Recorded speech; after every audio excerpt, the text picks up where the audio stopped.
محمد سید الکونین والثقلین بسم اللہ الرحمن الرحیم۔ السلام علیکم پیارے دوستو، آج کی اس ویڈیو میں ہم آپ کو 9 ایسے لوگوں کے بارے میں بتانے والے ہیں جو اگر رمضان کے مہینے میں روزہ نہ رکھیں گے تو ان کو کوئی گناہ نہیں ہوگا، یعنی کہ یہ 9 لوگوں کو رمضان کے مہینے میں روزہ نہ رکھنے کی چھوٹ ہے۔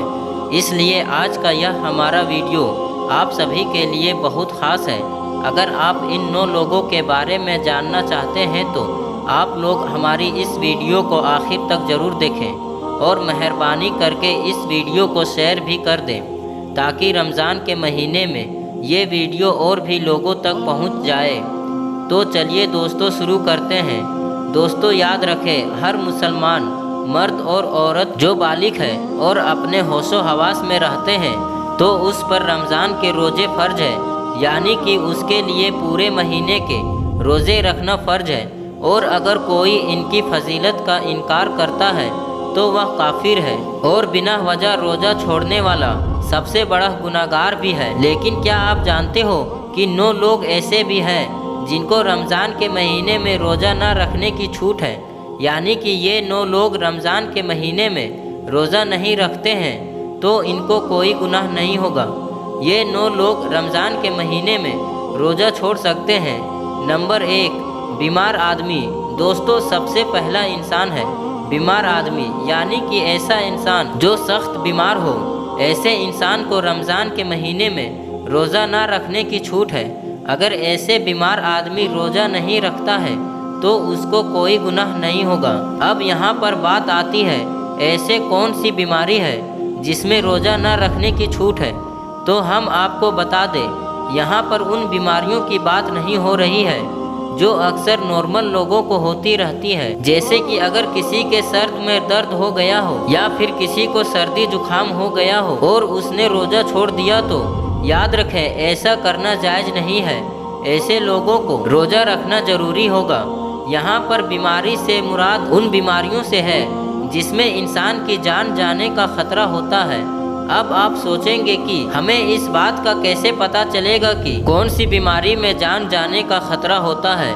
تو ہم آپ کو بتا دیں، اس بات کا آپ کو ایسے پتہ چلے گا اگر کوئی ماہر ڈاکٹر آپ کو یہ کہہ دے کہ اگر آپ بھوکے پیاسے رہو گے، اگر آپ روزہ رکھو گے تو آپ کی جان جانے کا خطرہ ہو سکتا ہے، یا پھر ڈاکٹر یہ کہہ دے اگر آپ نے روزہ رکھا تو آپ کی بیماری دور نہیں ہوگی یا پھر آپ کی بیماری اور زیادہ بڑھ جائے گی۔ ایسے صورت میں رمضان کے مہینے میں روزہ چھوڑنا جائز ہے، یعنی کہ چھوٹی موٹی بیماریوں میں روزہ چھوڑنا جائز نہیں ہے۔ اب یہاں پر کسی نے اپنی بیماری کی وجہ سے کچھ روزے چھوڑ دیے ہیں تو یہ بھی یاد رکھے اس کو ان روزوں کو بعد میں رکھنا ہوگا جب اس کی بیماری دور ہو جائے گی، یعنی کہ جب اس کی بیماری ٹھیک ہو جائے گی۔ دوستو ان چھوٹے ہوئے روزوں کو قضا کرنا ہوگا۔ اب اگر یہاں پر کسی کی بیماری ایسی ہے کہ وہ بیماری پھر کبھی ٹھیک نہیں ہوئی اور اس کا آخری وقت قریب آ گیا ہو تو ایسے میں وہ اپنے گھر والوں کو وصیت کرے کہ میرے اتنے روزے چھوٹے ہیں، وہ ان کا فدیہ ادا کر دے۔ فدیہ یہ ہے، ہر ایک روزے کے بدلے میں ایک مسکین کو دونوں وقت پیٹ بھر کھانا کھلائے۔ نمبر 2، حاملہ عورت، یعنی کہ پریگننٹ عورت۔ دوستو دوسرا شخص وہ عورت ہے جس کے پیٹ میں بچہ، یعنی کہ جو حاملہ ہو، پریگننٹ ہو۔ اگر ایسے عورت کو یا پھر اس کے بچے کو جان جانے کا خطرہ ہو تو ایسی عورت بھی رمضان کے مہینے میں روزہ چھوڑ سکتی ہے، یعنی کہ ایسی عورتیں کے لیے بھی رمضان میں روزہ چھوڑنا جائز ہے۔ لیکن یاد رکھیں کہ ایسی عورتیں کو بھی اپنے چھوٹے ہوئے روزے کو بعد میں رکھنا ہوگا، یعنی جب اس کی صحت تندرست ہو جائے تو اس کو ان چھوٹے ہوئے روزوں کو قضا کرنا ہوگا۔ اس کے علاوہ اگر کوئی عورت حاملہ ہے اور اگر ایسی عورت کو کوئی ڈاکٹر یہ کہہ دے کہ اگر آپ روزہ رکھ لیتی ہو تو اس کے اور اس کے بچے کو بھی نقصان نہیں ہوگا، پھر ایسی عورت کو روزہ رکھنا ضروری ہے۔ نمبر 3، زیادہ بڑھاپا ہونا۔ دوستو تیسرا شخص وہ ہے جو اپنی عمر کے آخری پڑاؤ پر پہنچ گیا، یعنی کہ اپنی عمر کے بڑھاپے میں پہنچ گیا ہو۔ اگر کوئی شخص اپنے بڑھاپے کی وجہ سے